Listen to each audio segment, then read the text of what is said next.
Hello guys, अस्सलाम वालेकुम। जैसा कि आप जानते हैं कि पहले पार्ट में हमने वोकेबलरी वर्ड्स इन इंग्लिश को पढ़ा और ये इसका पार्ट 2 है।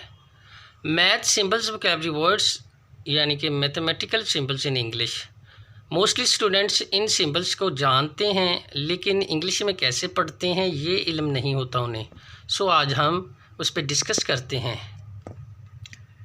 Is equivalent, empty set, triangle, for all,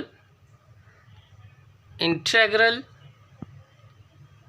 intersection of two sets, union of two sets, factorial, therefore square root of line AB, ray AB, segment AB,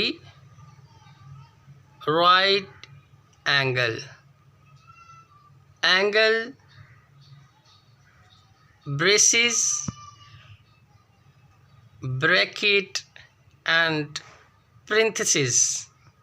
उम्मीद करता हूँ आपको ये वीडियो पसंद आई होगी। अगर आपको पसंद आई हो तो प्लीज़ मेरे चैनल को सब्सक्राइब कीजिएगा। Thank you.